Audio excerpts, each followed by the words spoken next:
And I think they knew almost everything about what was going on in my life. Tape recorder plugged into the wall, and I also listened. He was making millions of dollars doing this. And people were frightened of.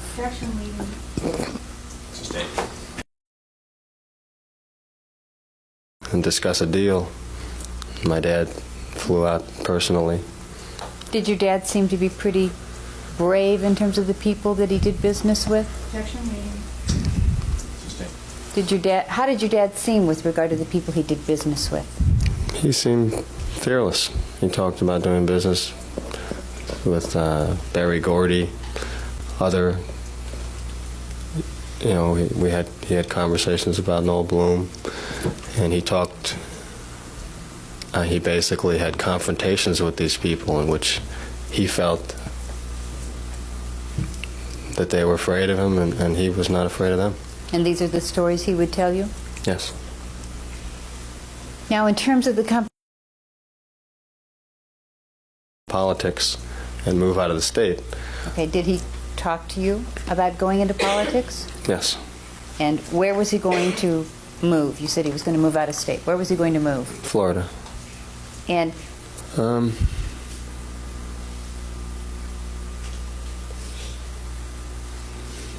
didn't really feel one way or the other. I kind of was thinking about school and tennis, and I would just live where my dad lived. And that was, it sounded like a incredible place, and that was fine. You know, when your dad was talking about going into politics, was he also talking about you going into politics? Yes. And in the summer of 1987, did he make a decision about your personal appearance that was based on the idea that you were going to go into politics? Yes. Is this something that's hard for you to talk about? Yes. Can you tell me what the decision is your dad? Well, let me go back. Had you started losing some hair earlier in your life? Yes. How old were you when you started noticing that you were losing some hair? I think 14. And did some people tease you about it?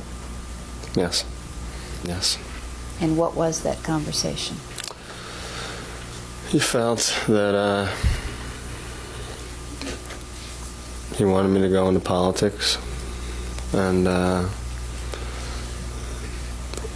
I would be going to Princeton in the fall.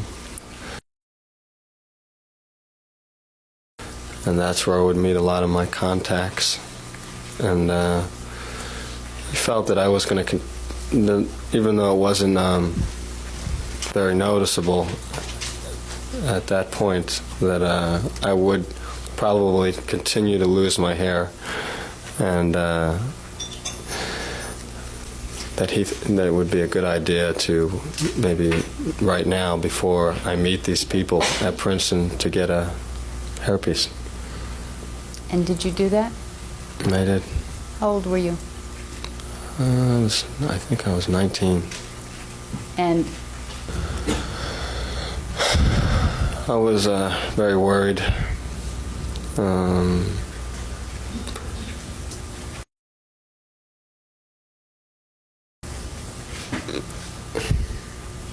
Mostly for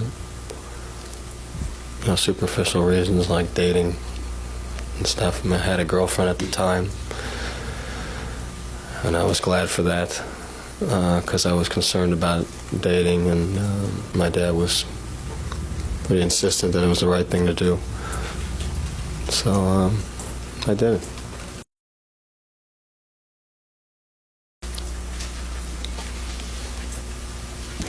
during this period of time, the 1986 to 1989 period, did your dad continue to have a lot of control over your life? Yes. And did he continue to have control in a very forceful way? Yes. And in the spring of 1987, did you have a coach named Robbie Klaus? Yes.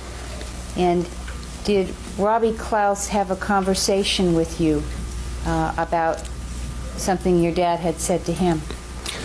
Yes. Where did this conversation take place? In Florida, at a tennis tournament. And what did Robbie Klaus tell you? That my dad had threatened his life for a suggestion that I become a tennis pro and maybe not postpone school. Robbie said he had never said that to him, but that my dad said he was hearing that. He was concerned for me, and he thought my dad was totally crazy. He was afraid. Could not coach me anymore. He was just, I found it, I didn't know what to think. I just felt that the guy was very shaken by it, and I was also, my feelings were more,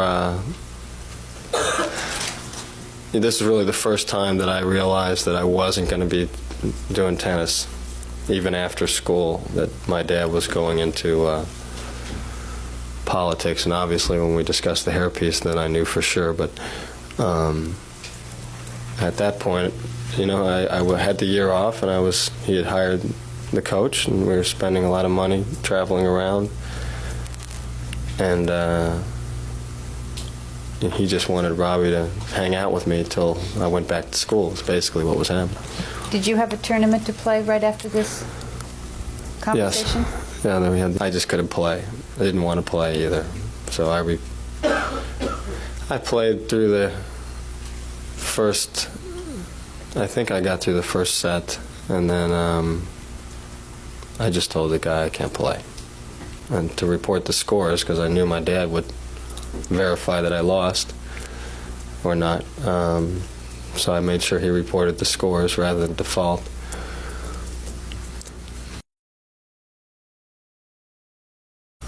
So he had checked up on you? Yeah. Well, what would happen if you just defaulted? What if you said, you know, Dad, I was really upset about your conversation with Robbie, and I couldn't play. Why couldn't you do that? I didn't do it because we had, you know, he had physically hurt me when I didn't do things his way, and I just felt that he was extremely tense during. 19 years old at the time? Yeah. You were suspended from Princeton and then returned in February of 1989, is that correct? Yes. And when you went back to Princeton, was there some arrangement made about the room you were to have? Yes. And what kind of room were you supposed to have? We had requested a single room. When you say we had requested, did you request it or did somebody else? No, my dad requested a single room, and situations like that, I always call my dad immediately. It's better than him finding out another way. How old were you? Was 21. He told me, just move the guy's stuff out and call me when you're done. Why didn't you say that? I don't want to do that. They're all going to hate me if I do that. I don't want to do it. I told him that it wasn't a good idea. I didn't think, but I couldn't just. I just never said no. So did you move the stuff out?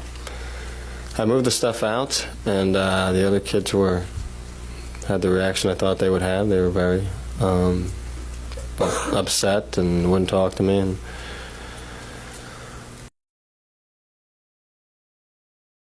My dad found out. I don't know how, but he found out. And, Found out that you were in the hall? yes. Okay. And he was furious that I was in the hall. And basically didn't want to talk about it. Told me to go down, talk to the head of the college, and demand a new room. Did you want to do that? I wasn't happy in the hall, but I didn't. I had already checked into it, so that I was great. I found a room, and he obviously couldn't handle the situation. He was going to call himself. How'd you feel? I felt like the semester was not starting out very well, and really wasn't surprising to me that the guy was in that mood. That's why I was nervous to begin with when he called. I just tried to tell the guy that, I didn't have You any. were back around all of the people that you'd been around with in the beginning when you'd had the trouble by moving the guy's stuff out? Yes, Were they friendly to you? they were not friendly to me. Were you happy your dad had interfered in that way? No, I was just complaining to my Aunt Terry that my whole situation at school was so bad that I just would prefer to live with her.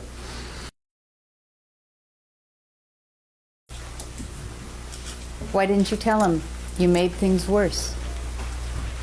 He just didn't tell my dad he was doing the wrong thing.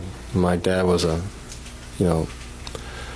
brutal guy. He did what he wanted.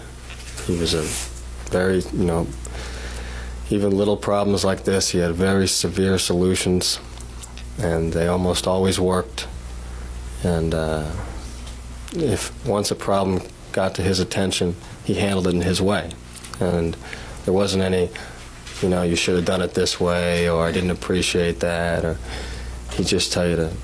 I mean, I never even said that, so I don't know what he would say, but that would have been weak, and I wouldn't have done that.